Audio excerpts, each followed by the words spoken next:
Je suis très heureuse de vous revoir, Dominique et Sophie. On a beaucoup parlé des doshas, Vata, Pitta, Kapha, mais du coup, comment ils entrent dans notre constitution? Comment ils participent et quel est le pourcentage de doshas dans la constitution de chacun, en fait? J'apprécie bien la question parce qu'en fait, c'est une question qu'on nous repose tout le temps. J'aimerais bien savoir quelle est ma constitution. Et nous, en fait, on a déjà envie de se poser la question, mais de quoi vous parlez? Alors, parce que en Ayurveda, il y a plusieurs façons d'expliquer la constitution. Soit on pense à l'équilibre en ce moment actuel, c'est ce qu'on va appeler en Ayurveda la Vikriti. Soit on va se dire, non, j'aimerais bien savoir comment je suis née, quelle est ma constitution de base fondamentale. Et ça, en Ayurveda, on va appeler ça plutôt la Prakriti. Est-ce que on parle de Prakriti, constitution de naissance, ou est-ce qu'on parle de Vikriti, de mon équilibre en ce moment? Et ça peut changer tout, parce que par exemple, si on parle de la couleur des yeux, en principe, elle change pas de la naissance à maintenant, elle est toujours la même. Par contre, si on pose la question, est-ce que vous dormez bien? Bah, c'est évident que la réponse en tant que bébé n'est pas la même réponse qu'aujourd'hui si vous avez un certain âge. Donc il y a des choses qui changent, qui évoluent. On détermine essentiellement la vie critique pour voir l'état de santé actuel. Et c'est souvent un défaut qu'ont les questionnaires quand on prend des questionnaires dans les livres ou dans les publicités.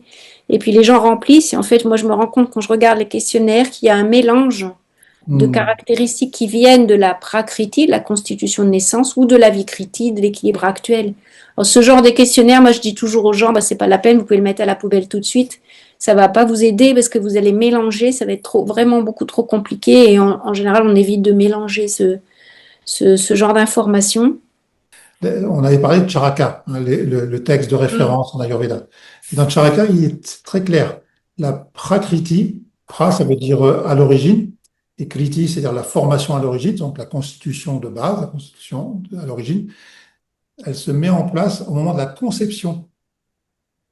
Et ça prend en compte, d'après l'autre texte, ça, c'est Sushruta qui le dit, Sushruta, il dit, ça prend en compte les parents, ça prend en compte l'alimentation des parents, ça prend en compte l'environnement, la psychologie, les émotions, le stress, tout ça. Et tous ces facteurs, ensemble, forment pour définir la nature, hein, on dit aussi des fois la nature d'origine, la constitution d'origine qui est définitive et dans les textes, c'est clair, ça ne change pas. Cette constitution de base ne change jamais. Sushruta le dit très clairement, il dit ça, c'est irréversible. Donc là, on a la base de la prakriti.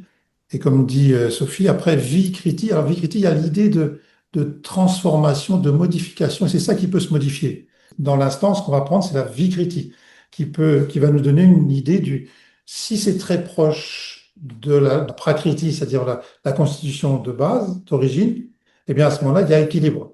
Mais si c'est écarté, à ce moment-là, il y a vie, c'est-à-dire changer, modification, déséquilibre. Donc la vie critique peut renseigner sur le niveau d'équilibre ou sur le niveau de déséquilibre. En général, souvent, par habitude, on dit ça correspond au déséquilibre. Mais la façon dont on présente Sophie, j'aime beaucoup parce que ça indique en fait ce qui se passe au niveau des doshas à l'instant donné. Et c'est vraiment ça qu'il faut retenir. Et donc, si je comprends bien, tout le but du jeu, ça va aller de retrouver sa prakriti, alors. Quand quelqu'un arrive, c'est une photo à l'instant T, c'est la vrikriti. En fait, ce qui va être important aussi, c'est d'évaluer la prakriti de la personne pour essayer de voir si la photo à l'instant T, qui est la vrikriti, elle est proche ou elle est éloignée, avec comme arrière-pensée d'aller se rapprocher de sa prakriti. Moi, je répondrais un peu différemment en fait. La vie critique idéale, c'est-à-dire l'équilibre idéal dans cette période de vie, c'est l'état d'équilibre, quel D'accord. que soit notre prakriti. On est à la recherche de l'équilibre chaque jour dans cette période de vie. Donc, si on avait un déséquilibre prononcé, par exemple, du vata déjà à la naissance, je suis pas sûre qu'on soit mieux à avoir un vata toujours très déséquilibré au fur et à mesure de la vie qui avance. Donc, moi, ma façon de comprendre les choses, c'est on recherche l'état d'équilibre. Mais sachant que notre prakriti est par exemple très vata, on va être toujours poussé dans la même direction. C'est comme si le vent nous pousse toujours dans la même direction. Donc on apprend avec la vie à compenser peut-être cette tendance pour essayer de l'équilibrer au mieux. C'est vraiment l'histoire des écoles. Il y a différentes écoles en Ayurveda. Et effectivement, il y a des écoles qui prennent plutôt cette direction, comme Sophie l'explique très clairement. Et puis, il y a d'autres écoles qui vous disent davantage, Prakriti, c'est la base, on est né avec ça, donc c'est ça qu'il faut retrouver. Mais en fait, on se tracasse pas tellement avec ça, finalement. Ce qu'on Hmm. cherche surtout, c'est à maintenir l'équilibre. Est-ce que quand la personne vient, est-ce qu'elle se sent bien? Est-ce qu'elle est heureuse, créative? Est-ce qu'elle dort bien? Est-ce qu'elle a une bonne digestion? Voilà, on va se poser toutes ces questions pour définir s'il y a un niveau d'équilibre ou pas. C'est ça qui est fondamental, finalement. Après, les histoires d'école, bon, c'est pas très Hmm. grave. Il y a plein d'influences différentes, plein de regards différents. Ça dépend Oui, des... plein de regards différents, ça dépend Ouais. aussi comment on regarde les choses. Mm. Et souvent, on pose la question aussi dans une consultation ayurvédique avec, par exemple, une prise de pouls. Les gens posent souvent la question, mais qu'est-ce que vous regardez finalement, justement? Est-ce que c'est comme je suis maintenant, ou est-ce que je pourrais avoir ma constitution de naissance? Les gens sont très intéressés par ça, surtout si on dit qu'il faut retrouver sa constitution de naissance, alors ils veulent absolument la connaître. Hmm. Souvent, quand on prend le pouls, on est un petit peu induit en erreur quand on recherche la prakriti, le pouls profond, qui reflète la prakriti, parce que ce pouls profond peut changer quand même au cours du temps, alors que comme l'a dit Dominique, le prakriti, quand elle est déterminée à la naissance, elle est définitive.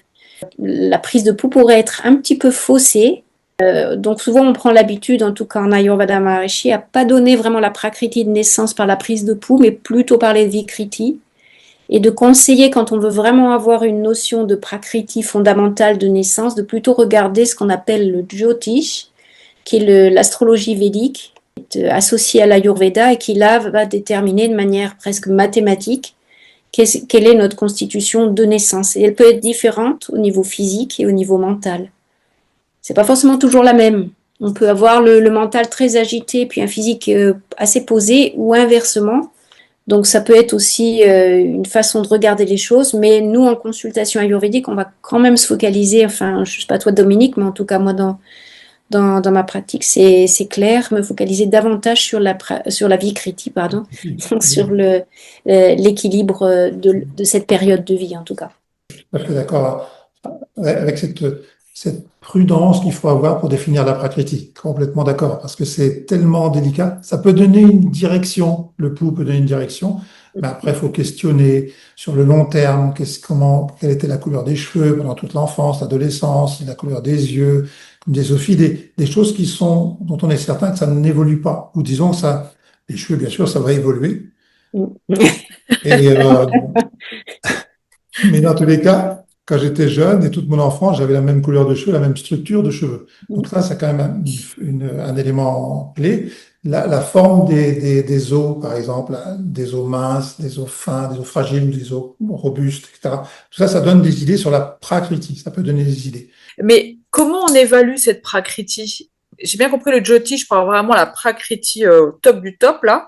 Mais quand quelqu'un rentre dans la pièce, mais comment vous faites? Tu vois quelqu'un arriver petit, mince, des petits poignets. Quand tu prends le pouls, justement, tu vois les poignets. Tu touches la peau, là, un petit peu sèche.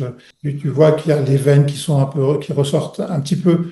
Tu dis, tiens, ça, c'est probablement une prakriti vata. Tu regardes ses yeux, s'il a un regard très, très vif, très mobile, etc., etc. Si c'est plutôt quelqu'un qui est un peu comme moi, rouge, un teint un petit peu chaud comme ça, puis plutôt une structure un peu musculaire, on pense plutôt à Pitta. Si c'est quelqu'un qui est plutôt robuste, on va dire, bien en chair, un peu costaud, avec des poignets très très larges et une façon de marcher très lente, très posée, une parole très posée, on pense plutôt à Kapha. Ça donne des indications. Mais, L'indication, voilà. comme dit Sophie, Jyotish, astrologie. Il peut avoir un mélange avec la vikriti au fur et à mesure de C'est la vie. Parce que moi, j'en parle assez peu dans mes consultations. Je le regarde quand même. Je l'observe évidemment en regardant les personnes, en prenant le pouls, parce que ça aide pour nous en tant que thérapeute, ça va nous aider à voir dans quelle direction la personne a toujours tendance à aller. Mais j'en parle assez peu pour pas risquer de créer de confusion. Et je me focalise plus sur ce qui est évident à commencer à corriger pour que ce soit assez simple. Parce que est-ce que connaître la prakriti globale du patient, est-ce que ça permet de comprendre sa physiologie et son fonctionnement en fait, et vers quel type de déséquilibre va plus facilement aller? Oui, hein. Si on prend un pourcentage, on dit Ouais. 50% Vata, 20% Pitta, 30% Kapha.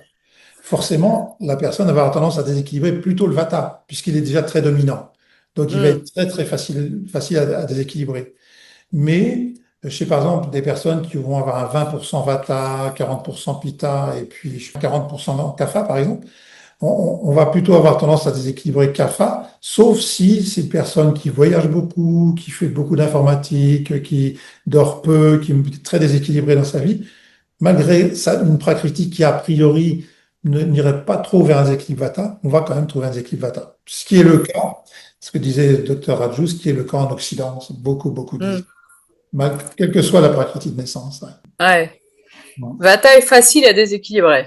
facile à Ce dire. côté mobile, C'est le Le premier futur. qui est, c'est le premier. c'est le premier à être déséquilibré. C'est aussi le premier à être rééquilibré. Comme il est très labile, il se Ouais. déséquilibre très facilement, mais il est aussi assez facile à remettre en place jusqu'à un certain point. La prakriti, normalement, vraiment la prakriti, elle ne bouge pas au cours de toute la vie d'une personne. C'est ça, hein. C'est ce que le texte dit très clairement. Les deux textes fondamentaux disent que la prakriti, c'est définitif. C'est ta constitution de base à la naissance. Mais vikriti, c'est-à-dire la déformation, la transformation peut s'exercer parce que les doshas bougent au cours de la vie, avec, on a vu avec les saisons, avec l'âge, avec les périodes de la journée, avec l'alimentation, avec les émotions, avec le mode de vie, le sommeil, tout ça. Et quels sont les différents types de prakriti alors qu'on peut rencontrer globalement? Ah oui, ça c'est super. Souvent on dit il y a 10 prakriti différentes. Vata, D'accord. Pitta, Kapha, Vata Pitta, Vata Kapha, Kapha Pitta, et puis l'inverse, et puis Vata Pitta Kapha, quand les trois sont à peu près en quantité égale à la naissance. Sauf que, avec la pratique, on se rend compte que c'est une subtilité, c'est-à-dire un type Vata, il y a plein de types Vata différents. Ouais. C'est-à-dire, il va être, effectivement, c'est du vata, mais il y a des vatas qui vont plutôt aller vers la sécheresse, d'autres plutôt aller vers l'agitation, la mobilité, d'autres plutôt vers la communication, qui parlent tout le temps, qui parlent tout le temps. Il y a vraiment des types de vata, des qualités de vata différentes, des quantités subtiles aussi différentes. Hein, ça peut être un tout petit peu plus, un petit peu moins, etc., etc. Donc, il y a vraiment des fluctuations comme ça des doshas. Même si c'est un type vata, il va y avoir Ouais. une infinité de possibilités avec le type vata. Et pareil avec Pitta, pareil avec Pitta Kapha, etc. Est-ce que ça complexifie pas la prise en charge? Bon, je dirais pas tant que ça finalement, parce que l'Ayurveda est assez simple finalement. On s'adresse au déséquilibre essentiel, on se focalise là-dessus. Souvent, on se rend compte qu'avec deux, trois petits changements, déjà, on va Hmm. sentir une différence. Puis à partir de là, si on revoit la personne, on va pouvoir aller un petit peu plus loin, étape par étape. Donc ça paraît complexe quelquefois, justement, quand on voit la personne, qu'on discute, qu'on voit les problèmes, etc. Mais si on veut simplifier les choses, moi je reviens à la prise de pouls, au diagnostic Ouais. par le pouls. C'est un moyen vraiment très simple pour voir là où les déséquilibres prédominent. Et là, finalement, on sait tout de suite par quoi il faut commencer. C'est justement parce que l'Ayurveda est allé à l'essentiel. Et c'est pour ça que ça rend les choses beaucoup plus simples. Parce que si on était dans la symptomatique ou dans tous les fonctionnements très complexes, comme Ouais. ça, des cellules, des systèmes, ça c'est très compliqué. Alors que là, on va à l'essentiel. Au niveau des doshas, au niveau des principes fondamentaux, il y en a trois qui se conjuguent, qui sont là en permanence et qui jouent.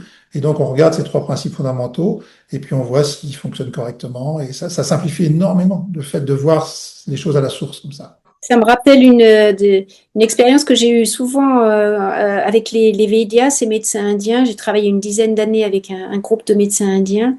Bon, ça arrive régulièrement, on le sait en pratique médicale, que les gens commencent à expliquer leurs problèmes et à parler pendant très longtemps.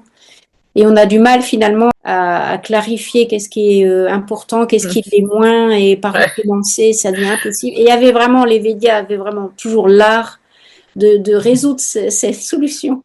Il commençait à prendre le bras de la personne très très doucement et puis à lui prendre son pouls. Là, automatiquement, la personne s'arrête de parler et ça rompt en quelque sorte cette espèce d'habitude que la personne a de parler, d'expliquer. Et ça rend les choses tout de suite plus simples parce que on prend le pouls, les choses se mettent en silence et après on explique le pouls. Et là, du coup, presque automatiquement, la personne a envie d'écouter. Qu'est-ce qu'on a à proposer? Oui, c'est un peu magique. Parce qu'avec les mots, parfois, on a vraiment du mal à canaliser certaines personnes.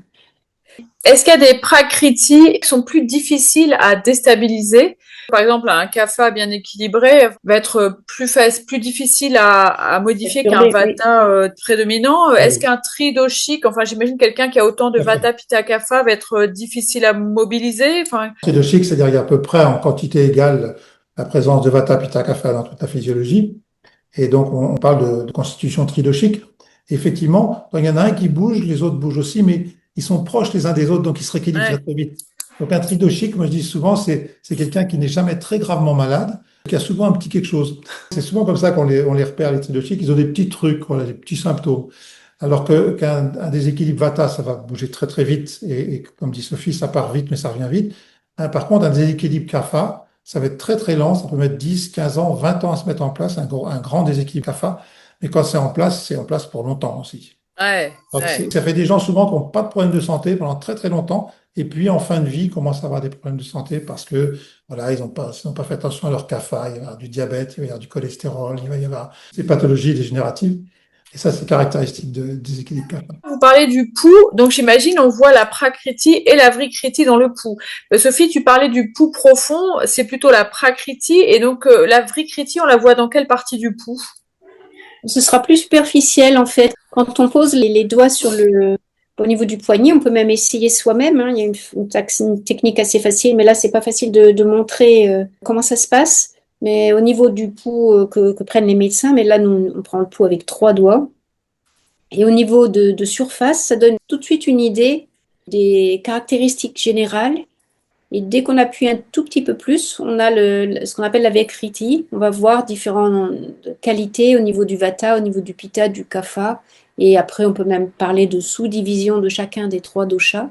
Et pour aller chercher la Prakriti, ou en tout cas quelque chose qui s'approche de la Prakriti fondamentale, il faut vraiment appuyer davantage. En fait, il y a une des techniques, on appuie suffisamment fort pour que l'on ne perçoive plus le pouls. On le comprime un peu, puis on relâche et on regarde les premiers qui arrivent.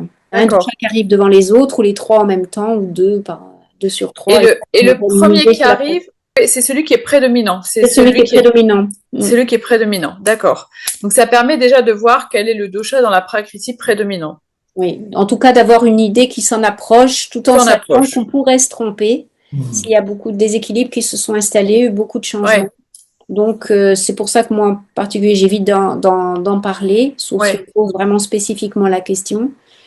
Et puis, mais nous, en général, on va quand même aller voir parce qu'on est quand même intéressé de savoir, de confirmer. Bon, en général, au bout d'un certain nombre d'années de pratique, on a déjà une impression assez forte, rien qu'à regarder les personnes, les voir parler, se déplacer, entendre leur façon de s'exprimer. On sait déjà un petit peu ce qui se passe, mais ça donne une confirmation, donc c'est toujours intéressant de regarder. Il y a un fait intéressant avec la prise du pouls profond, ça éveille l'équilibre. C'est-à-dire le fait de mettre la conscience sur le pouls profond, comme c'est un pouls très très stable, qui change très peu, très lentement, eh bien le fait de mettre la conscience dessus ramène l'équilibre et souvent ça change un peu déjà le niveau de surface. Et les gens, Ah souvent, quand oui. on a pris le pouls profond, après ils disent, quand on leur pose la question, ils disent, ah ben je me sens mieux. Il y a quelque chose qui a changé, c'est caractéristique. Le pouls profond amène l'équilibre au niveau de surface. Donc en fait, il y a une prakriti pour la constitution physique, mais on peut avoir également un fonctionnement mental qui peut être totalement différent. On peut avoir une prakriti de fonctionnement mental qui est différent d'une prakriti physique, par exemple. Oui, c'est pas si fréquent, mais ça arrive, qu'il y a vraiment un décalage assez important entre le fonctionnement mental et le fonctionnement physique.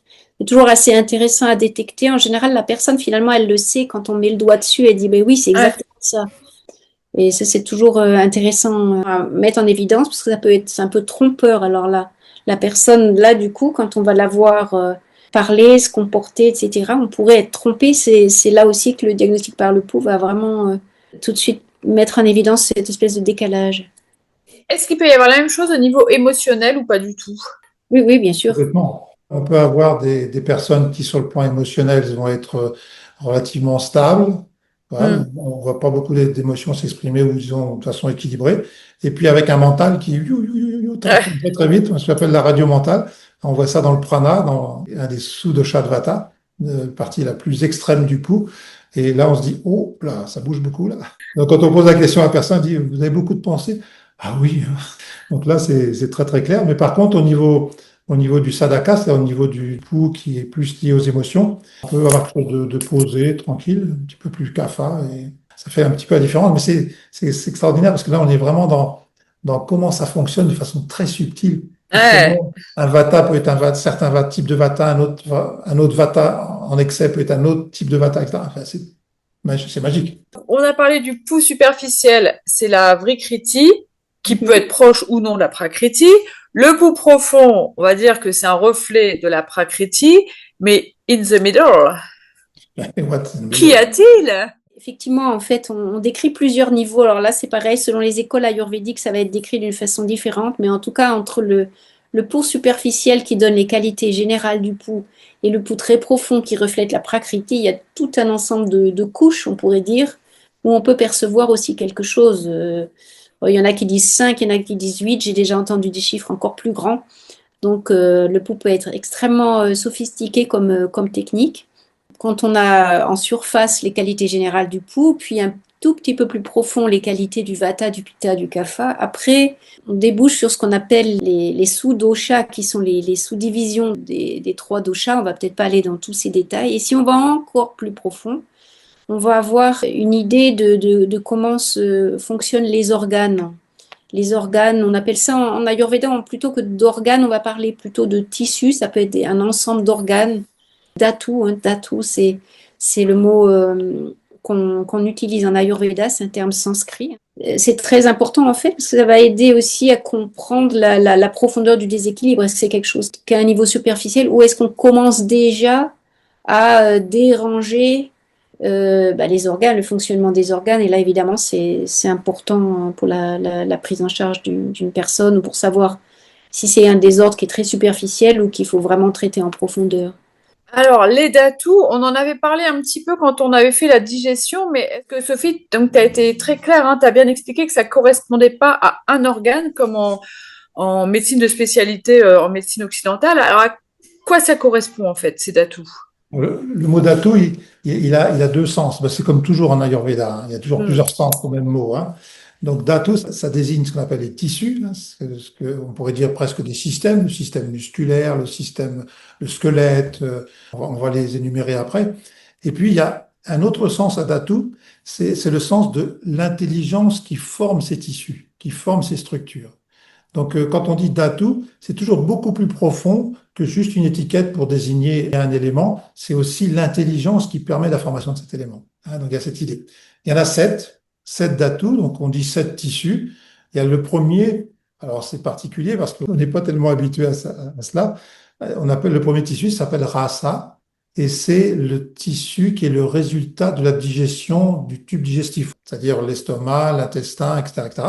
Et quand les éléments, les nutriments, ce liquide passe à travers l'intestin, il devient rasa. Et ça, rasa, c'est vraiment l'élément le plus nutritif. C'est vraiment la mère de tous les autres tissus. C'est celui qui va apporter la nourriture et qui va amener en même temps l'hydratation. D'où Ouais. l'importance qu'il y ait suffisamment d'eau dans le corps, hein. Donc ça, c'est pour rasa. Et puis le second, ben, le second, c'est rakta. Souvent, on dit le sang. C'est la partie, l'hémoglobine, en fait, hein, la partie rouge du sang. La Et partie lui, peut-être plus cellulaire, le premier, ce serait plutôt ce qu'on appelle en médecine le plasma, le liquide. Ouais. Le racta, le deuxième dhatu, c'est les cellules. Les l'hémoglobine. cellules comme les globules rouges, par exemple. Hmm.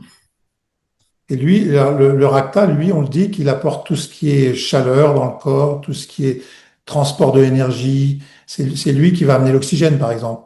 Hmm. Et puis le troisième, dans l'ordre, c'est Mamsa. Mamsa, c'est tout ce qui est tissu musculaire. Ça protège les autres organes, ça protège le corps. Et en même temps, c'est ce qui donne la force et la possibilité de se mouvoir, etc., etc. Et puis on a Meda qui est le tissu adipeux, qu'on retrouve au niveau de la structure musculaire aussi, qu'on retrouve un petit peu partout dans le corps. Et lui, il apporte beaucoup de choses au niveau énergétique comme réserve d'énergie. Mais c'est aussi le côté lubrifiant du corps. Madja, lui, ça va être plus le tissu qui correspond à ce qu'il y a à l'intérieur des os, la moelle, et puis le système nerveux, le cerveau, la partie intérieure de la colonne vertébrale. C'est beaucoup lié au système immunitaire et puis au système nerveux, bien sûr, hein. Après Meda, il y a Asti, bien sûr, si on oublie ça donnera un corps très, très flasque, hein, s'il n'y a pas de sculpture osseuse.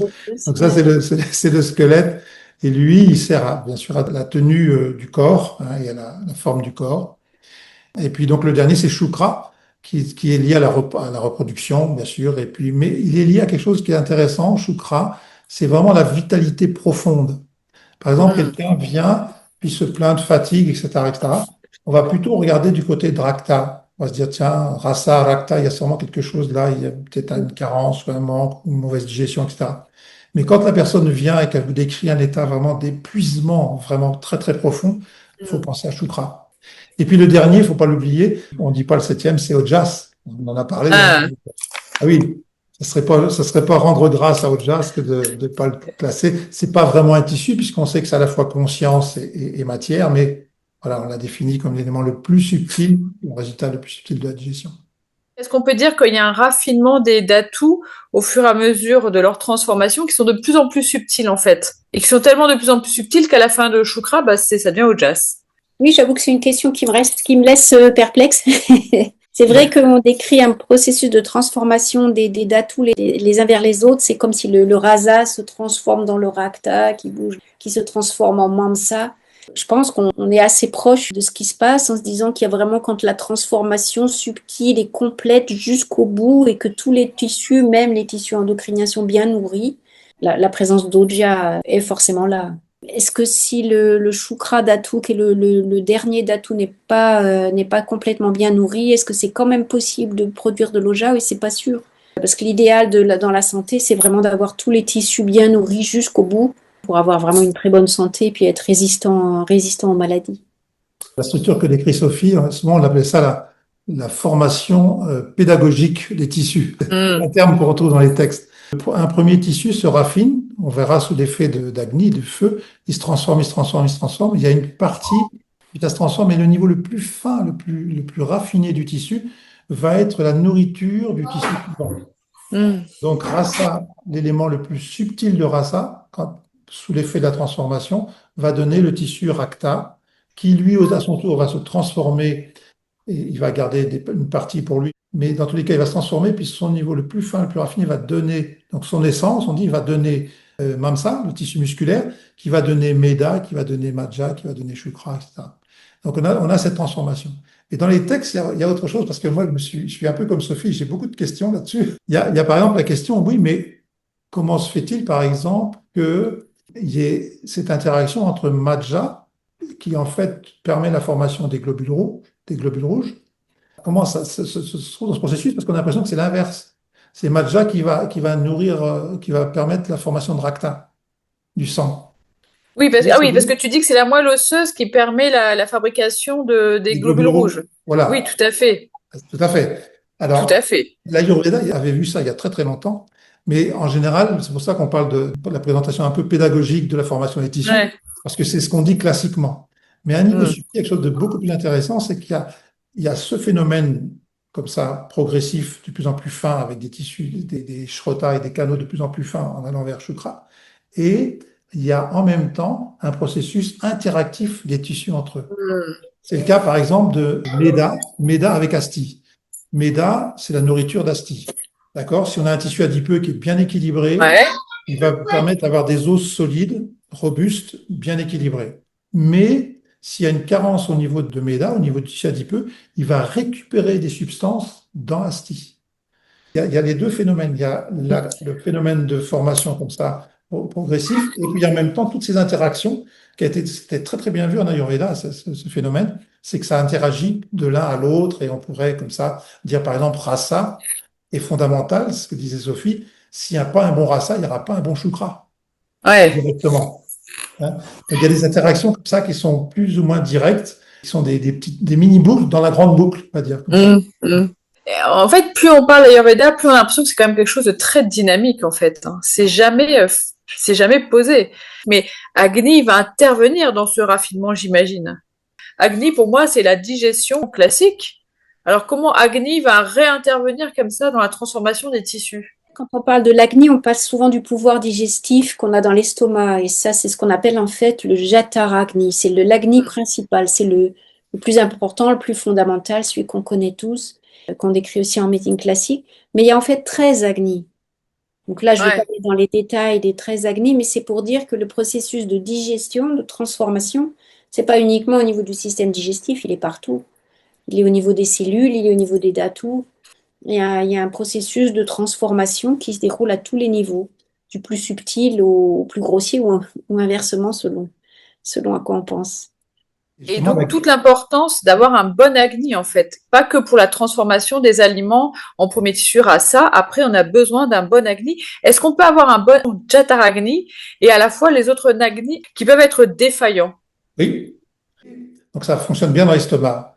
Mais tu as une situation émotionnelle un petit peu difficile, tu vois, qui va bloquer l'agni au niveau de l'intestin et qui va affaiblir les agnis des tissus, ce qu'on appelle les datu agni. Un scénario assez classique, hein. Quelqu'un reçoit un choc, ça digère bien au niveau de l'estomac, mais il se plaint toujours de lourdeur au niveau du ventre, plus bas. Et les agnis, alors comment ils fonctionnent les agnis au niveau des tissus? Tellement intelligent et tellement bien vu, comme je dis, c'est un dynamisme permanent, permanent, permanent. C'est-à-dire ça digère tout le temps, tout le temps, tout le temps, tout le temps, ça transforme. Alors l'agni, qu'est-ce qu'il fait? Il transforme, il récupère, il discrimine les éléments qui vont servir à nourrir le tissu en particulier. D'accord? Donc il sélectionne. Donc c'est très intelligent, ça sélectionne exactement ce qu'il faut pour le tissu, puis ça raffine le reste pour former le nouveau tissu, mais en même temps, ça sélectionne les éléments qui doivent être rejetés, qui doivent être des déchets, des malas. Donc il y a vraiment trois fonctions dans Stagni. C'est récupérer les éléments pour le tissu, filtrer, raffiner pour le tissu suivant, et écarter, éliminer ce qui est toxique et ce qui n'est pas nécessaire pour le tissu, ni pour les tissus suivants. Les malas, alors les malas, c'est les déchets. Est-ce qu'on Mhm. peut dire déchets, sel, urine, sueur? Est-ce qu'il y a d'autres types de déchets? Les cheveux, Les cheveux. Les cheveux, oui. C'est vrai, les cheveux, les ongles, le sang menstruel. les upadatu. Par exemple, on sait qu'il y a un tissu comme rasa, lui, c'est le tissu principal, premier tissu. Et il crée un autre tissu à partir de lui-même, qui est le lait maternel, par exemple.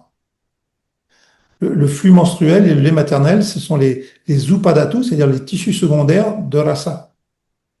Et on a la même chose pour mamsa, qui lui va créer les tendons et les veines, par exemple. La plupart des tissus ont un upadatu, mais aussi des malas, des déchets. Rasa élimine kapha, les excès de kapha, le premier tissu. Le deuxième élimine les excès de pitta. Rakta élimine les excès de pitta. Et puis les cheveux, c'est un déchet d'asti, des tissus osseux. C'est particulier, hein? C'est pour ça, Ouais, moi, c'est particulier. je me sens bien enfant. Alors, Rakta, éliminer les déchets de Pitta. Et moi, quand tu parlais de Rakta tout à l'heure, tu parlais de ce que ça amenait, la chaleur, le transport de l'énergie, etc. Est-ce qu'on peut dire que certains doshas sont plus associés à certains dhatus? Tout bêtement, j'aurais envie de dire, est-ce que Pitta est plus associé à Rakta qu'un autre, par exemple? Oui, parce que Dosha c'est tout Dhatu. à fait ça. Il y a certains Hmm. tissus qui sont plus liés de manière assez évidente, comme ça, c'est un bon exemple, le racta. Le deuxième tissu, donc les cellules, on pense aux globules rouges, l'hémoglobine, etc. C'est plus lié au pitta. Et les os, c'est aussi assez intéressant de voir que c'est surtout lié au vata.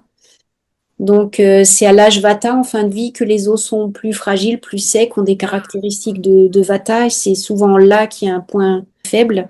Que les deux derniers dhatus sont liés aux trois doshas.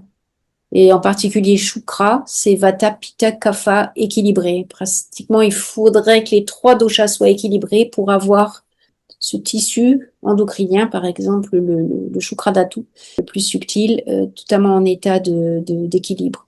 Et là, c'est lié vraiment aux trois doshas. Si on a un déséquilibre évident d'un des trois doshas, ou de deux des trois doshas d'ailleurs, on va avoir plus facilement tendance à avoir certains types de problèmes en rapport avec les dhatus, les Ouais. tissus qui sont influencés par ce dosha. Donc, si quelqu'un a beaucoup de vata, c'est à peu près sûr qu'à un certain âge, il va avoir des problèmes osseux, ostéo-articulaires, osseux, en particulier des problèmes d'arthrose ou d'ostéoporose.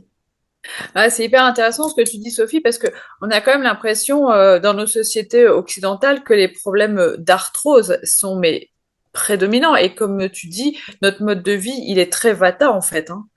Notre mode de vie est très vata et est-ce que les gens se nourrissent très bien, justement, ils mangent Oui, trop vite, pas forcément très bien, est-ce qu'ils se posent suffisamment dans leur vie, est-ce qu'ils gèrent bien le stress? Il y a beaucoup de facteurs, énormément de stress, les gens voyagent beaucoup plus mm. aussi.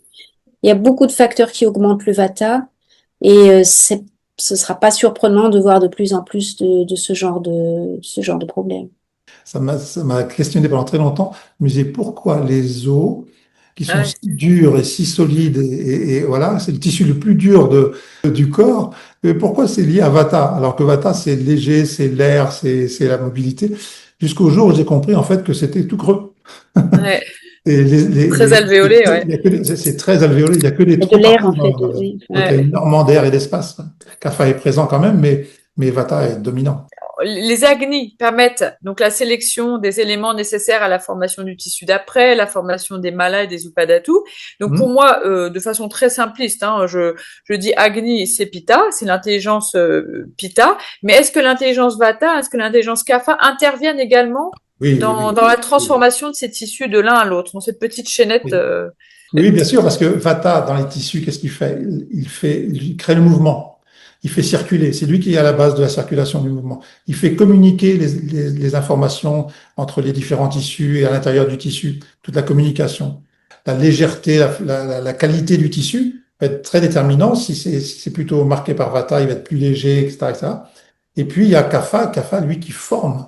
Hein. On a dit Agni transforme, Agni amène la chaleur, amène l'énergie, mais Kapha forme le tissu et qui le structure. Hein. C'est vraiment la qualité de structuration. Donc, les trois doshas sont toujours présents partout, dans tous les d'atouts. Ouais. Mais pour faire le lien sur dont on parlait au début, prakriti, vrikriti, comment la vrikriti peut intervenir tout dans le déséquilibre de ces datus? Bah, Rasa, par exemple, s'il y a un manque d'eau, le dosha dominant dans Rasa, c'est Kapha. Donc, c'est humide. Rasa est très humide, hein, c'est très liquide.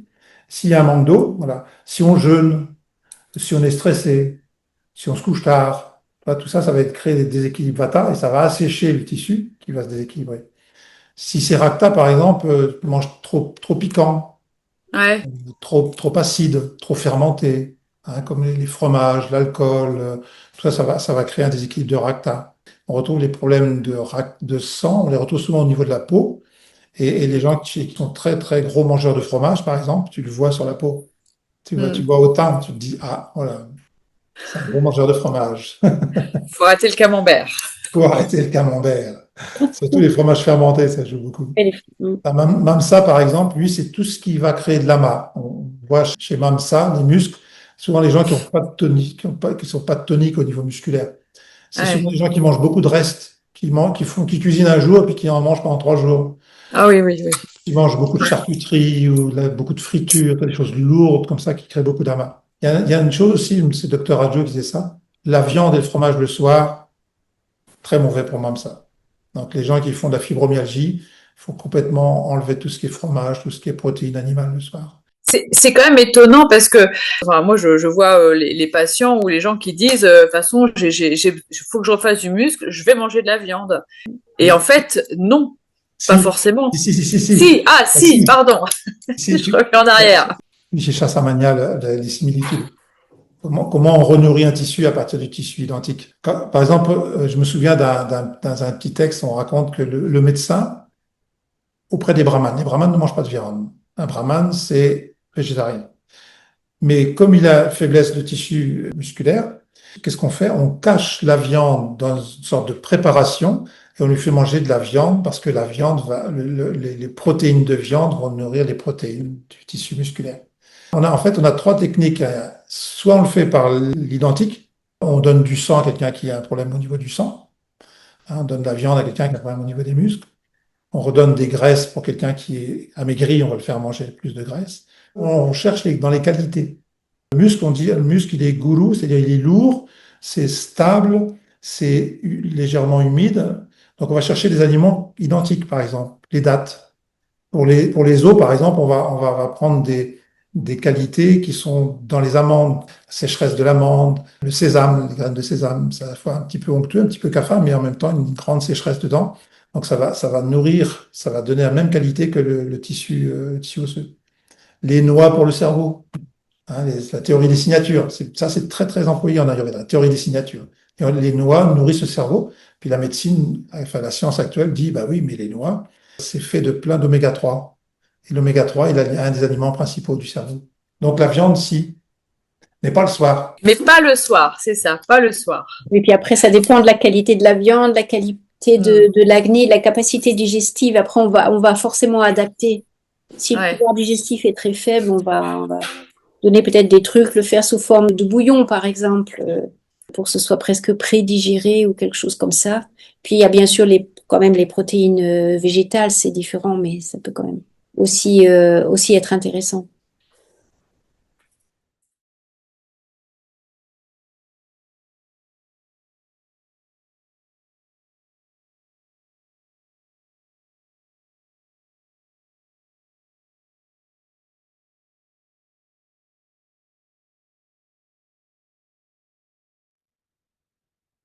Donc, bien sûr, on a travaillé sur les principes d'intelligence, Vata Pitta Kapha, hein, qui dirigent notre physiologie. On a vu les essences, Prana, Agni, Ojas, qui sont réciproquement les essences des doshas. On a vu comment Vata Pitta Kapha se manifestait et organisait les cycles de la vie, les cycles quotidiens, hein, les cycles des saisons. On a bien sûr vu aussi comment l'alimentation influençait les doshas, comment les doshas structuraient l'alimentation. Et puis aujourd'hui, on va parler du thème des dhātus. Donc on a une petite phrase de la Charaka sur les dhātus. On les appelle dhātus parce qu'ils soutiennent le corps. C'est une des grandes définitions qu'on trouve dans la Charaka. Donc ce soir, on va aborder deux sujets en une seule soirée. On va essayer de répondre à cette éternelle question de qui suis-je? C'est ambitieux, hein? Quelle est notre nature? Quelle est notre nature d'un point de vue ayurvédique? Bien sûr, hein, ça ne peut être que d'un point de vue ayurvédique. Et comment mesurer l'évolution de cette nature innée? Et on présentera après la vidéo un petit test pour définir notre nature et son évolution. Et ces tests seront disponibles quand le site sera, et j'espère assez vite, disponible. On mettra ces tests dessus. La discussion se continuera ou va commencer, c'est possible qu'on ait déjà commencé par Idatu au début, portera sur la manière dont la conscience se matérialise, hein, en structurant notre corps avec la connaissance des fameux Dhatu, hein, que l'on traduit souvent par tissu, hein, les tissus du corps. Et comme toujours avec l'Ayurveda Maharishi, on fera le distinguo entre Dhatu en tant que tissu, en tant que substance matérielle, et Dhatu en tant qu'intelligence, conscience, hein, qui structure ces différents tissus qui sont au nombre, vous verrez, au nombre de 7. Car si on demeure au niveau de la compréhension matérielle des dhātus, des tissus, on a des difficultés à comprendre les textes qui traitent souvent davantage de l'aspect conscience, de l'aspect intelligence, plus que de l'aspect purement matériel. Voilà. Voilà, petit voyage dans les tissus du corps. Ok, bon, on va commencer là. Donc, pour le Prakriti, pour la Prakriti, on dit, hein, peut-on rentrer dans les détails jusqu'au Sudosha? Pour la Vikriti, je pense que oui. Un déséquilibre peut être sur un ou plusieurs Sudoshas particuliers. Alors, c'est ce que Sophie nous indiquait, c'est qu'en fait, on a plus tendance à chercher la Prakriti dans le pouls profond que dans les poux de surface, hein, qui nous donne le pouls, c'est la pulsation de vie, c'est la pulsation de vie à l'instant T, hein. Donc forcément, ce qu'on n'a peut-être pas évoqué peut-être assez clairement dans notre discussion, c'est que Prakriti, c'est souvent, on le repère sur le long terme, hein. On peut pas des fois avoir une fiche qui est assez proche de Prakriti Vikriti, avec les questions assez proches, mais souvent ce qu'on fait à ce moment-là, c'est qu'on regarde, on répond en fonction du long terme pour Prakriti et du temps présent, ou disons la période de temps présente pour la vie critique, hein. Parce qu'on cherche effectivement quel est le déséquilibre aujourd'hui, hein. C'est ça qui est intéressant, hein. C'est pas celui d'il y a 1 an ou 2 ans. Donc on cherche celui d'aujourd'hui. Donc, alors, est-ce que j'ai complètement répondu à la question? Donc, effectivement, la vie critique, on va la trouver dans tous les niveaux qu'on a décrits dans le POU, que Sophie a très bien décrit dans le POU, et puis jusqu'au niveau des datus. Et là, on va voir si effectivement, alors on a un petit truc, on a plein de petits trucs quand on dit le POU, hein. On a un des petits trucs, c'est est-ce que c'est agréable ou désagréable? Est-ce que ce niveau-là, déjà, il y a un bon feeling ou un feeling moyen? Hein, et ça nous donne aussi des indications pour la lecture du pouls. Il y a un cours, hein, il existe ce cours merveilleux qu'on a déjà donné, peut-être on le redonnera un jour, justement, on peut apprendre la lecture du pouls pour soi, hein, pour son quotidien, et c'est extrêmement bénéfique parce que de lire le pouls rééquilibre, hein, c'est ce qu'on disait plusieurs fois, hein, on parlait de ça. De nombreuses maladies infectieuses provoquées par des microbes pathogènes, bactéries, protozoaires, se nourrissent de certaines de nos datus. Par exemple, Berbesia infecte Racta, globules rouges, Borrelia infecte les tissus collagéneux, les fascias. Quelle est la stratégie pour soigner les maladies infectieuses antimicrobiennes, etc., nourrir les datus altérés?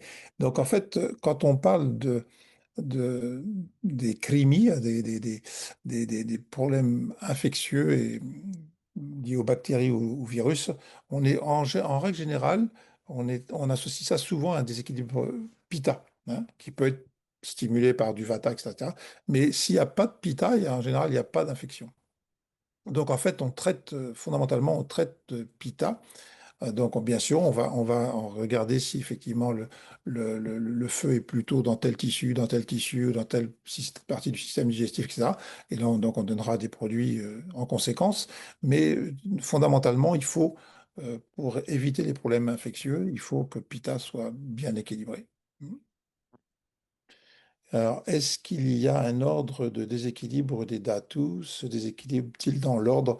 Ben, non, on ne peut pas vraiment dire ça. Pourquoi? Parce que, c'est ce qu'on expliquait tout à l'heure, certains comportements, certains modes alimentaires, certaines activités, voyager beaucoup, être sédentaire, tout ça, ça va pas forcément déséquilibrer les mêmes tissus, hein. Et chez des personnes différentes, ça va déséquilibrer d'autres tissus. Donc, effectivement, il n'y a pas vraiment d'ordre dans ce sens-là, hein. On serait tenté de dire comme l'un forme l'autre, etc. Mais vous avez vu, on a parlé de l'interaction, hein. Donc, c'est beaucoup plus subtil, ouais. Donc, et puis on voit bien, tout le monde n'a pas les mêmes pathologies, avec des modes de vie assez proches. Ben, des gens vont développer plutôt un côté plutôt que l'autre. Ça va dépendre aussi de sa prakriti, de naissance. Voilà, il y a quand même plein d'éléments qui rentrent en ligne de compte. Euh, Vraiment très riche et passionnant. Merci Richard. Et le soma là-dedans, lui aussi entre la conscience et sa mise en forme. Alors, soma. Soma, alors ça dépend des textes. Dans le Veda, on parle de Soma, non, en général, oh Soma, cool pour Indra, il y a des très très beaux textes. Et Soma est plutôt vu dans les textes, il est vu comme quelque chose qui est à la fois conscience et puis, pareil, un peu conscience et matière. Dans l'Ayurveda, on parle plutôt d'ojas pour parler de cet aspect de la conscience qui devient matière. Donc, vous voyez, ça dépend un petit peu des textes, hein. Mais souvent, et puis il y a le texte qui dit ojas somat makam, c'est-à-dire que ojas, que le soma est l'âme d'ojas, donc l'aspect plutôt conscient d'ojas. Donc, ça dépend des textes, en fait. Donc, voilà pour soma. Peut-on avoir un support écrit référence pour toutes ces données dans le cadre du cours ou un livre conseillé? Bah, disons que la possibilité de voir et de revoir ce cours. Vous l'avez déjà en replay, et puis vous aurez la possibilité de le voir sur le site. Donc, effectivement, vous pouvez prendre des notes et vous faire un petit mémo pour toutes ces connaissances. Après, si on veut approfondir, bien sûr, il faut aller plus loin. Donc, moi, j'invite chaleureusement ceux qui le souhaitent comment dire, à prendre le cours de consultant, hein. On avait déjà donné l'info, hein. Il y a un cours de consultant en Serbie, en ligne, donc ce qui est extraordinaire. Ça a cette possibilité. Et puis avec bon, quelques présentiels, mais globalement, hein. Donc, si vous voulez vraiment aller plus loin, là, effectivement, vous aurez des documents écrits, vous aurez plein de vidéos, enfin, voilà, hein, c'est très structuré. Mm. Et on a beaucoup besoin de consultants en France. Ouais. Alors, peut-on avoir un support écrit? Ok. Quelle peut être question peut-être peut-être totalement cotée. Ah, il y a un petit mot qui doit manquer. Est-ce que les doshas ont des qualités de genre, vata masculin, pitta féminin? Par exemple, je me suis jamais posé la question. Je me suis jamais posé la question, j'avoue franchement. Mais c'est intéressant parce que effectivement, il y a peut-être effectivement la notion de genre, on le voit en sanskrit par exemple, on sait par exemple que l'être, que la conscience qui s'exprime, elle s'exprime avec comment dire, l'aspect masculin, l'aspect féminin et l'aspect neutre, hein. Donc on retrouve ça dans la grammaire, on le retrouve partout. Donc forcément dans la structure de la physiologie, il doit y avoir la présence de cette notion, puisque c'est une notion quand même très très fondamentale, hein. Purusha Prakriti. Alors, qu'en est-il des infections froides, car ne provoquant pas d'inflammation visible aux analyses biologiques en tout cas? Oui, hein. On a ça par exemple, on a ça dans le microbiote de la bouche par exemple. On a effectivement comment dire, une multitude de bactéries, voire des fois de virus, enfin pas des fois, voire de virus. Et bon, ça c'est une spécialité plus médicale, mais il y a effectivement des possibilités de déséquilibre qui sont liées qui sont pas forcément avec inflammation. Mais quand même, Pitta est pas loin derrière, hein. Pitta est pas loin derrière. Il peut y avoir effectivement une composante Vata Pitta qui fait qu'effectivement l'inflammation n'est pas complètement manifestée, mais quand même, on reste quand même sur tout ce qui est infectieux. On dit tous les hits, c'est lié à Pitta. Tout ce qui est, comment dire, qui est lié au feu, hein. Donc, pas forcément manifesté fortement, hein. On voit au niveau de la bouche, il y a des gens, bon, tout paraît bien, sauf que quand même, vous voyez des petites cavités, hein. Il n'y a pas forcément d'inflammation, mais il y a des petites cavités, des petites, comment dire, des petites structures comme ça, un petit peu fendillées sur la langue. Et ça peut être très très bien lié aux bactéries, hein. Donc, effectivement, ça peut être. Donc là, on soignera effectivement à la fois Vata et Pitta. Euh, L'influence de notre... Alors, je vois pas bien, il y a un truc qui est au-dessus. Ah oui, l'influence de notre coloration de conscience, pour ne pas dire niveau, sur cet équilibre, au-delà d'un équilibre de vie devenant naturellement plus adapté, comme un raccourci en quelque sorte. Alors, est-ce que c'est sous forme d'une question, l'influence de notre coloration de conscience, pour ne pas dire niveau, sur cet équilibre? Alors, oui, dans ce sens-là, pardon, je n'avais pas bien compris au départ. Ben, c'est très très clair, hein. Par exemple, on voit quand Maharishi explique les différents états de la conscience, hein. Il parle de 7 états de la conscience et effectivement, il dit il y a une physiologie correspondant à chaque état de conscience. Donc, une physiologie qui va être de plus en plus raffinée, avec une capacité d'adaptation de plus en plus grande, une capacité d'autoréférence, avec une autoréférence de la physiologie forcément de la conscience, de l'esprit aussi, mais aussi de la physiologie plus importante. Et plus on va vers ces états de conscience, comment dire, raffinés, et plus la physiologie est capable de s'adapter et de réagir très très vite. Donc il y a beaucoup moins de risques de pathologie quand la conscience est élevée. Ouais. Donc ça influence énormément, hein, ça joue sur le rééquilibrage des doshas. La conscience, quand elle est éveillée, bon, il y a des choses, prenons des choses très concrètes. Quand la conscience est plus éveillée, on va mieux ressentir ce qui est juste. Hein. On va se dire, ah ben non, je vais pas prendre ça, ou j'en ai pris, puis à chaque fois que je mange ça, je me sens pas bien. Hein. Donc ça me donne de la lourdeur, hein. Ça a tendance à me créer de l'amas, à augmenter un peu mon cafard. Donc si la conscience n'est pas éveillée, s'il n'y a pas de clarté, pop, on va continuer à manger, on va faire la même erreur comme ça pendant longtemps. Si la conscience est plus éveillée, elle va dire, ah non, non, non, ça va pas. Hein, si mon rythme de vie, je suis toujours fatigué le matin, mais je me couche toujours à minuit, 1 heure, etc., etc. Puis, au bout d'un moment, quand on apprend à méditer, par exemple, on le voit très très clairement, les gens disent, ah ouais, mais faut que j'arrête avec ça, parce que vraiment, je sens que c'est pas bon pour moi. Et tout doucement, comme ça, les choses vont s'enclencher. Donc, ça influence vraiment le mode de vie, le mode alimentaire, les réflexions, l'analyse, tout ça.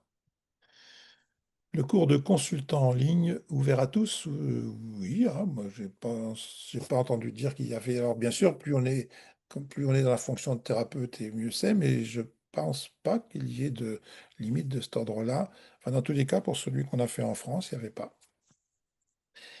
Euh, j'ai effectivement très envie de me former. Eh bien, écoute, c'est formidable ça. Alors voilà, on a fini un peu avec les questions, mais il restait peut-être une petite intervention, parce qu'on a parlé à plusieurs reprises des différentes stratégies Maharishi, comme la marmathérapie, le panchakarma, et on a aussi parlé de la thérapie par la lumière des pierres précieuses. Et je vous avais dit que quelqu'un parmi nous avait une grosse expérience, donc je lui ai posé la question de savoir s'il était partant pour nous en parler. Apparemment, oui. Donc, on va laisser la parole à Franck s'il est toujours avec nous. Bonsoir, bonsoir, tu m'entends? Ouais, super. Donc la light, oui, j'en ai fait, je sais pas, 12, 15 ans, je sais pas trop dire. La première fois que j'ai fait la light, enfin la première fois que j'ai vu ça, c'était à Belle-Bouche. Et à Belle-Bouche, durant une APM, tous les gens qui revenaient de la light, je les voyais avec des yeux et dans les yeux, il y avait des formes d'étoiles, de la lumière. Et tu m'avais proposé d'en faire. Et j'ai dit non, non, non, je veux pas faire ça comme ça. Je viendrai chez toi et on verra bien.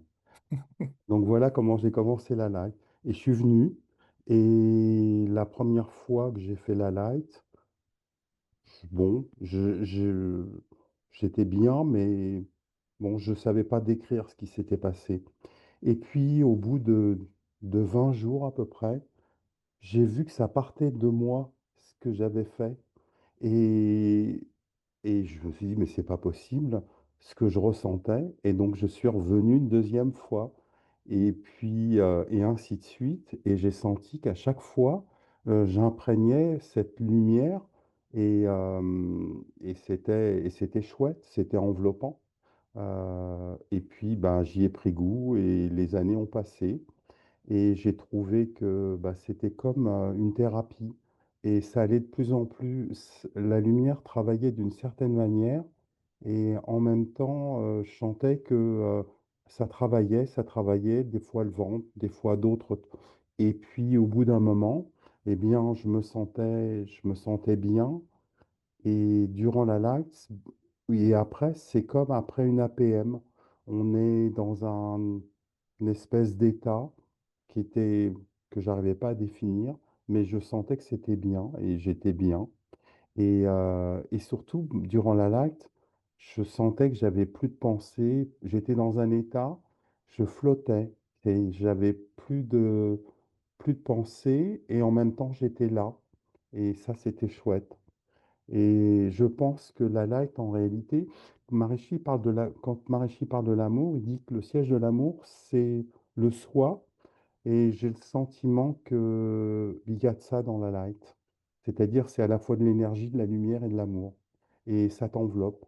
Et c'est comme ça qu'en fin de compte, eh ben, je suis revenu tous les mois pendant plus de 10 ans. Donc voilà. Je pourrais en parler longtemps, mais bon, après, c'est toi qui peux plus en parler que moi sur mes effets. Voilà. Mais bon, c'est vraiment très chouette. Je ne Ouais, sais c'est pas quoi beau. dire de plus. Ouais, c'est un beau témoignage. Il y avait aussi une expérience qu'on que tu avais évoqué, le fait qu'on dit quand ce sont des lampes avec des pierres précieuses et une lumière qui traverse ces pierres précieuses, et on dit que quand cette lumière pénètre dans le corps et dans le corps de lumière, elle vient agiter, elle vient animer et équilibrer le corps de lumière. euh, il y a aussi un phénomène qui est intéressant, c'est que l'état dans lequel on se trouve, que Franck a décrit très très bien, permet d'animer le désir, des désirs. Et je me souviens que tu peux nous parler de la réalisation des Alors, désirs. c'est-à-dire que moi, j'avais un travail qui était très énergivore. Je traversais la France de tous les sens. J'étais pressé, oppressé, et j'étais soumis à des résultats en permanence. Et c'est vrai que quand je faisais la light, j'émettais des fois des désirs dans ce sens et à chaque fois que je sortais de la light, il y avait toujours c'est comme si j'avais fait un yag-yag, il y avait des choses qui se débloquaient, le téléphone sonnait d'une certaine manière, enfin c'était bizarre, mais bon, c'est comme ça. Par contre, ce que tu dis, c'est vrai que quand je me mettais sur le allongé, je sentais tout de suite cette light, cette lumière, je sentais quand elle était branchée en moi. Et ça, et c'est unique. C'est unique. C'est quelque chose que je ne sais pas décrire, mais je sentais que j'étais connecté, quoi, que ça rentrait en moi et c'est fort agréable. C'est, et puis après, c'est comme un yaga ou une APM. On sort et on est bien et ça dure quand même, ça dure longtemps. Et puis au fur et à mesure qu'on en fait, au fur et à mesure, c'est comme si ça rentrait en nous. C'est comme le système de MT quand Mahachidi, on plonge un tissu et après on le ressort, on le met au soleil. Bah, la laque, c'est un peu pareil, j'ai l'impression. C'est-à-dire qu'au fur et à mesure qu'on en fait, ça s'imprègne en nous. Enfin, c'est mon sentiment. Bon, Ouais, c'est voilà. super, merci. Merci beaucoup, Franck. C'est une très belle expérience. Une très, très belle expérience. Alors, il nous reste une petite dernière question. Pourquoi Kapha s'accumule en hiver alors que c'est une période Vata et pourquoi Kapha coule au printemps? Oui, ça, c'est en lien avec ce qu'on a vu au Festival de printemps. En fait, l'hiver et bien sûr, il y a Vata, puisque quand on a des vents froids, il fait très sec, il y a, hein, et ce qui fait qu'on a tendance à manger plus. Vous avez remarqué qu'on mange plus l'hiver et qu'on mange plus riche souvent, un peu plus gras, un peu plus consistant. Et puis il y a aussi un peu quand même d'humidité, hein. Il y a des hivers comme cette année, 40 jours de pluie, c'est quand même pas mal CAFA. L'hiver, en fait, on accumule aussi CAFA, hein. On accumule Vata, mais on accumule aussi CAFA. Hein. C'est très intéressant parce que moi j'aime beaucoup cette question parce qu'elle renvoie à l'idée que en Ayurveda, il faut toujours regarder ce qui se passe, hein, parce que rien n'est carré comme ça. C'est vraiment comment la nature elle travaille là, quelle est la tendance qui se développe en ce moment, et là, et ce jour-là, et demain, et etc. C'est vraiment très fin comme observation. Un peu comme les agriculteurs, quand ils sont dehors, ils regardent, ils sentent les choses, ils voient un nuage, ils disent, tiens, il va pleuvoir, pas demain, mais après-demain. Et il y a cette connaissance comme ça, qui est vraiment la science de la vie, hein. C'est cette connaissance qu'on acquiert progressivement en observant, hein, en disant oui, tiens, il y a ça, il y a ça. Et on voit bien qu'effectivement, au printemps, ben, ma foi, on a le nez qui coule. Souvent, beaucoup de gens ont le nez qui coule. Et puis les allergies et tout ça. Et ça, c'est très, très lié à effectivement l'évacuation du CAFA de l'hiver, hein. Mm. Super. Ben voilà, je crois on a fait le tour. Donc, il nous reste une dernière séance, un petit peu de conclusion, hein. Et là, Sophie m'a dit elle serait là, donc c'est super. Et puis voilà, on a plongé un petit peu, même si c'est pas un cours de formation de consultant, mais j'espère ça a été assez nourrissant et que ça vous a permis de comprendre beaucoup de choses. Donc ça, c'est une fiche Prakriti, hein. C'est peut-être petit, hein, mais c'est l'idée générale qu'on va retenir, hein, puisque vous pourrez l'utiliser plus tard. Une fiche Prakriti où il y a en fait nos trois doshas, Vata, Pitta, Kapha, et on demande en fait de mettre une petite croix dans la case là. Bon, on peut aussi mettre, des fois on met une échelle entre 0 et 5. Est-ce que ça me parle entre 0 et 5? Bon, c'est une autre façon de voir. On verra quelle fiche je vous mets? On en a plusieurs, hein. Par exemple, là, ici, on a la silhouette. Alors, est-ce qu'on pourrait grossir? Oui, on peut grossir. Voilà. La silhouette, est-ce qu'on a une silhouette plutôt mince, plutôt sportive, musclée, ou plutôt robuste, charpentée? Voilà. Et si ça nous parle, on met une petite croix ici, ou si c'est là, etc. La taille, est-ce qu'on est petit ou grand? Ou est-ce qu'on est plutôt de taille moyenne? Ou est-ce qu'on est grand? On est une taille grande et large, ou petite, mais très large, hein, des largeurs avec CAFA, etc. Et donc, vous voyez, on a comme ça des éléments qui sont assez stables, hein. Les articulations, par exemple, l'articulation des CAFA, qui sont plutôt enveloppées, rondes, larges, sont très différentes des articulations Vata qui sont très dessinées et très marquées, très proéminentes, hein. Voilà, hein. Donc, les, les- la tendance des mains et des pieds, par exemple, puisqu'on a plutôt les mains, les pieds et les mains froides. Voilà, même si on est qu'on soit équilibré ou déséquilibré, un Vata a quand même tendance à avoir plutôt les mains, les extrémités froides. Alors, si c'est très froid et très inconfortable, c'est du déséquilibre. Mais, mais si c'est froid, parce que voilà, par nature, on est Vata, euh, et sans inconfort, c'est peut-être quand même que le Vata est là, mais pas forcément gravement déséquilibré. Donc là, la démarche, voilà, on a quand même un certain nombre de choses. Et ce qu'il faut faire dans les réponses, il faut que ça soit, ce qu'on disait tout à l'heure, sur un temps long, hein, pas une idée comme ça d'aujourd'hui, hein. Sur le teint, par exemple, quel est mon teint en règle générale, hein. Voilà, bon, tout ça, ce sera précisé. Alors, on a une deuxième feuille, c'est Vikriti. Vikriti, hop, voilà. Donc ça, c'est le la torsion, hein, ce qu'on a fait, ce qui nous permet de définir le déséquilibre, hein. Donc on parle des émotions, par exemple, mon état d'esprit actuel, voilà, comment je suis, est-ce que je suis plutôt dans l'anxiété ou dans l'irritabilité ou dans la tristesse, hein. Est-ce que ma digestion est très irrégulière? Je digère bien ou pas bien? Des jours oui, des jours non. Est-ce que j'ai des brûlures d'estomac, chaleur excessive? Donc ça, vous voyez bien que ça renseigne quand même sur des inconforts, ça signale des symptômes quand même d'inconfort. Excuse-moi, Voilà. Dominique, Oui. et si on se reconnaît dans deux cases, à la fois Vata Pitta, est-ce que je fais deux croix à ce moment-là ou Oui. comment? Ben, si on Oui, se reconnaît dans Vata et Pitta, on fait une croix dans Vata, une croix dans Pitta. d'accord.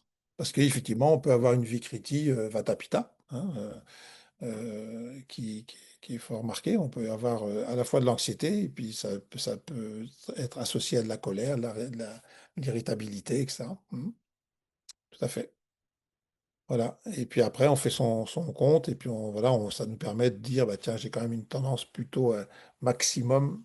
On va toujours, alors, ce qui est intéressant avec, mais ça, il faudrait qu'on le précise aussi, on va toujours avec le déséquilibre le plus important, hein, celui qui est le plus important d'abord, puis ensuite, on regarde les autres si besoin est.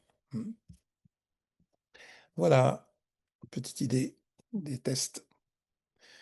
OK, super. Bonsoir Dominique, bonsoir tout le monde. Je peux poser une question concernant la déstructure des tissus, les datus. Hmm, Par exemple, les tissus osseux. S'il y a hmm. une destruction des tissus osseux, est-ce que le panchakarma peut arrêter la déstructuration ou est-ce que ça peut, disons, c'est irréversible ou alors ça peut euh, améliorer le tissu, le datu Bah, touché? oui, ça va forcément améliorer parce que on va retrouver de l'équilibre, l'équilibre digestif, l'équilibre d'assimilation. On va nettoyer la physiologie, donc elle va retrouver son équilibre.